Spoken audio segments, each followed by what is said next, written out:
call him? Do you call him Rob? I just call him Unk. Just Okay. That's what I've... Monica Cementantelli sat in the courtroom, laughing with confidence, sure that her life of luxury and charm would keep her free. She had it all: a big house, fancy cars, and a husband named Fabio who loved her. Monica seemed to be living the dream to everyone else. But Monica had a dark secret behind her polished exterior. She was having an affair with Robert Baker, a former race car driver, and was planning to kill her husband for his life insurance money. Monica's defense team tried to make her look like a victim in court, saying that an obsessive lover had controlled her without her knowledge. But when Christopher Austin, a friend of Robert's, took the stand, her confidence started to fade.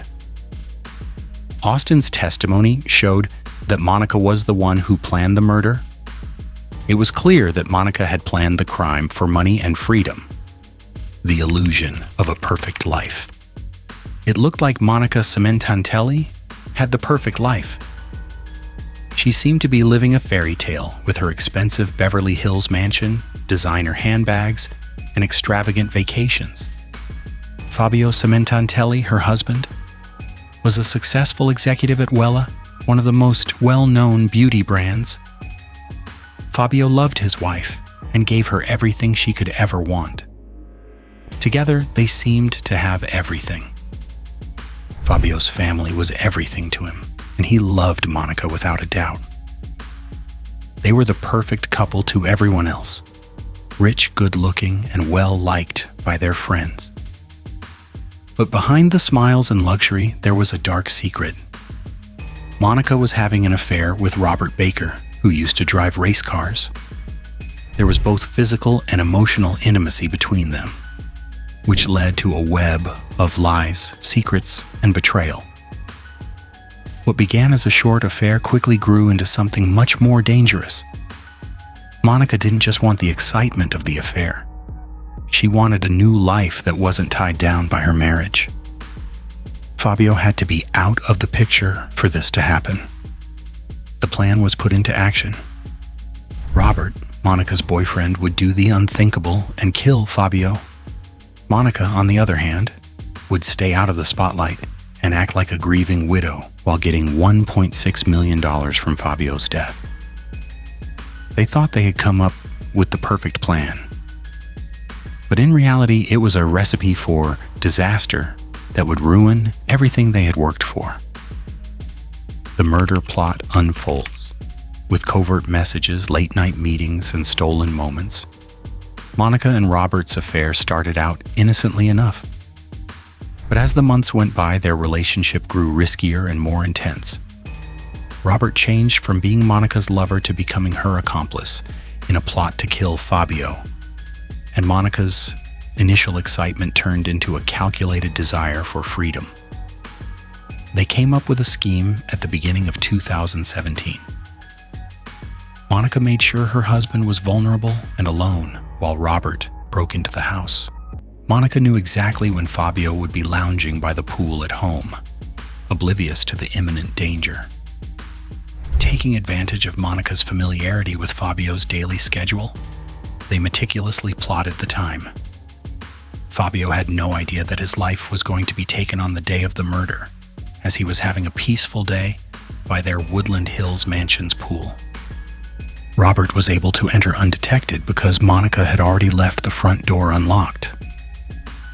Robert broke into the house and committed the horrible deed, while Monica pretended to be out running errands.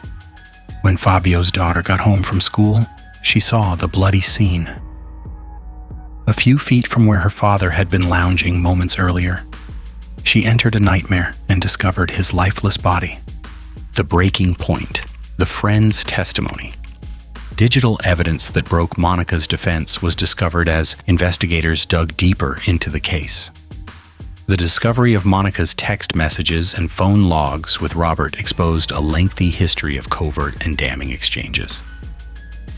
Among other things, they had talked about money, jealousy, and, most damning of all, the $1.6 million life insurance policy Monica would be entitled to in the event that her husband passed away.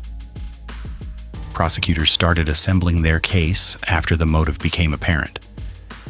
But Robert Baker's arrest was the real game changer in this case. Robert didn't say anything at first, but then he made the startling choice to accept a life sentence without the chance of parole in exchange for pleading no contest to the crime. His testimony was the secret that would reveal Monica's involvement in the murder. Robert shocked everyone in court by acknowledging his involvement in the murder, but he also assigned Monica full responsibility. Monica was the mastermind, he said, planning the whole thing. Robert claimed that Monica had been the one to signal for him to enter by leaving the door unlocked. In fact, Robert disclosed that Monica had stated that she wanted Fabio dead in order to receive the insurance money and to be able to be with him without Fabio interfering. The last straw for Monica's defense was this. Monica's confidence collapsed when Robert's friend Christopher Austin testified, according to Austin, who admitted to being a part of the scheme. Monica was not merely a spectator, but was the one who organized everything. His gruesome and thorough testimony proved that Monica had not only been aware of the murder, but had also actively assisted in its carrying out. Monica lost her temper for the first time during the trial and started crying when she realized how overwhelming the evidence was against her. A broken woman facing the truth had taken the place of her calculating smile. The first signs of doubt.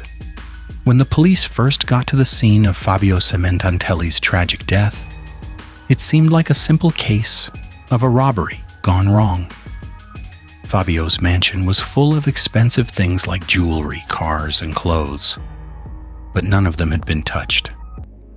At first, this detail made it seem like the motive wasn't robbery, but Monica Cementantelli's story stayed the same.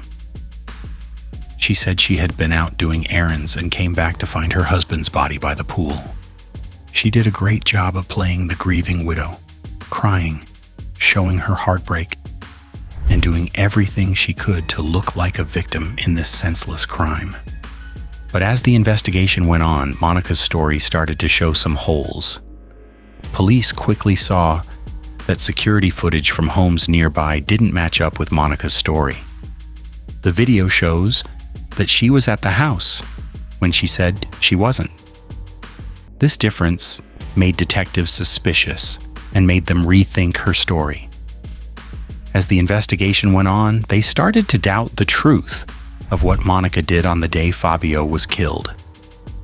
Detectives had to turn their attention to Monica herself, because her story didn't add up and the security footage didn't match her timeline. They knew they had to look deeper than the surface, into her past and her relationship with Robert Baker, the former race car driver she had been with.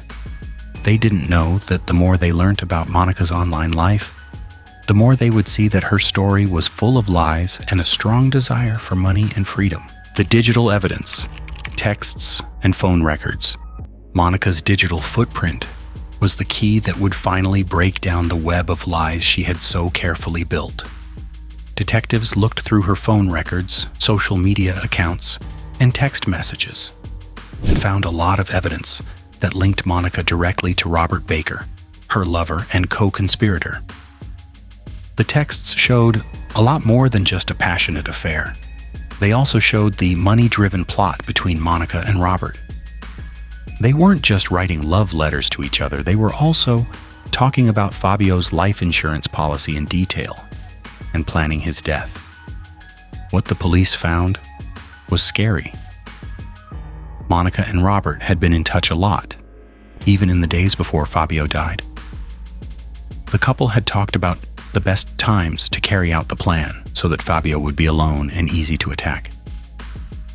Monica had already set things up so that Robert could get into the house without anyone seeing him. This made it easy for him to carry out the attack. She had even left the front door unlocked so that Robert could get in easily. The messages also showed that Monica was greedy. in addition to the insurance payout. She wanted to be free to keep seeing Robert and get the money that would come from her husband's death. The growing digital evidence proved that she had been fully involved in planning her husband's murder. She had been so careful to hide her tracks, but her digital trail showed what she really wanted. Monica's efforts to keep up the appearance of an innocent, grieving widow fell apart when the electronic evidence came to light, leaving no doubt that she had planned the crime. Robert Baker's arrest and plea. As more and more digital evidence came to light and Monica's stories didn't add up, the police turned their attention to Robert Baker, the man Monica had been cheating on. At first, Robert didn't say anything during his questioning because he wanted to avoid being blamed for the crime. But as detectives got closer to him, Robert made a shocking choice that would change the whole investigation. He decided to plead no contest to the crime. Robert agreed to a life sentence without the chance of parole in exchange for his cooperation. This sealed Monica's fate. Robert's testimony changed everything in the case. His confession confirmed what the investigators had thought. Monica was the one who planned the murder. Robert's statement showed how carefully Monica had planned Fabio's death, even making sure he was alone and weak when the attack happened. He said that Monica had been in touch with him all the time, going over the details of the murder and even leaving the door unlocked so that Robert could easily get into the house and do the killing. Robert also said that Monica had promised him a share of the life insurance money after Fabio died. This money-driven reason was very important in bringing the truth to light. Robert's testimony made it seem like Monica was the one who started the fight, not just a victim of her lover's actions. Monica's composed appearance in court. When Monica Cementantelli went to court for her trial, she acted like she was calm and collected. She wore designer suits and had calm, collected expressions on her face. She looked like someone who was sure that their wealth and status would keep them from getting in trouble. Monica was calm and collected, and at times she even smiled, sure that her charm and high-profile background would help her win. For weeks, she stayed calm, sure that the jury would see her as the innocent wife who was being controlled by her lover, Robert Baker. Her defense lawyers went along with this story, making Monica look like the victim of a jealous lover who did things without her knowledge or consent. They said that she was pushed into a situation that got out of hand. Monica's defense was based on the idea that she was just an unwitting participant and never meant for her husband to die. But there was one big problem: the overwhelming evidence against her. The prosecution, on the other hand, had a story that was much darker and more convincing. They gave the jury a full account of the crime, along with digital evidence, phone records, and witness statements. Robert Baker's testimony was the worst, because it showed that Monica was the mastermind behind everything. Monica's claim that she was a victim was not supported by the evidence, which showed that she was directly involved in planning Fabio's murder. The testimony of Christopher Austin. The turning point. Christopher Austin's testimony, which was very important to the case, changed the course of the trial. Robert Baker and Austin were friends, and Austin was part of the plan to kill Fabio. Austin, on the other hand, decided to work with the prosecution in exchange for a shorter sentence, unlike Robert, who had already pleaded no contest to second-degree involvement. His testimony would be the last thing that would hurt Monica's case. Austin went into great detail about how the murder was planned and carried out, and there was no room for doubt in his story. He said that Monica had come up with the plan and had set up everything that happened that led to Fabio's death. Austin said that Monica had made sure Fabio was home alone and had even left the front door unlocked so that Robert could get in without anyone noticing. Austin's account of these events made Monica seem like she was in charge of every part of the murder, from planning it to carrying it out. But Austin's testimony went even further. He talked about how Monica had talked to Robert directly in the days before the murder. She had given him clear instructions to make sure that everything went well and that Fabio would be weak. Austin's story also showed that Monica's main goal was to make money. She had been promised a cut of the life insurance payout, and this money was a big part of the plan. The mood in the courtroom changed as soon as Austin got on the stand and started talking about Monica's role in the case. Monica's confidence fell apart when the evidence became too strong to deny. She realized for the first time during the trial that her web of lies had caught up with her, and she could no longer act like the innocent victim. The emotional breakdown and verdict. The collapse of Monica's confidence. Monica Cementantelli started to lose her cool as the trial went on, especially after Christopher Austin's testimony revealed her true role in the murder of her husband, Fabio. She had been a polished and self-assured woman, but for weeks, she had been in court acting innocent and hiding behind a carefully crafted facade. But as the evidence against her grew, Monica's emotional walls came down. For the first time, tears streamed down her face. She wasn't crying for her dead husband. She was crying because she knew her whole life was falling apart. Her hands were shaking and her eyes were downcast, which showed how upset she was inside. The jury found Monica guilty of first-degree murder and conspiracy to commit murder. There was no doubt because of the overwhelming evidence, such as digital footprints, testimonies, and Robert's confession. Monica was given a life sentence without the chance of parole on June 23, 2025. She didn't show any emotion as the sentence was read, and her confident look was gone. For Fabio's family, justice was bittersweet.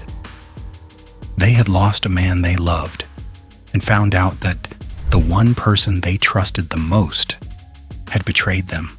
Monica's life of luxury was over, and her name would always be linked to her greed and betrayal.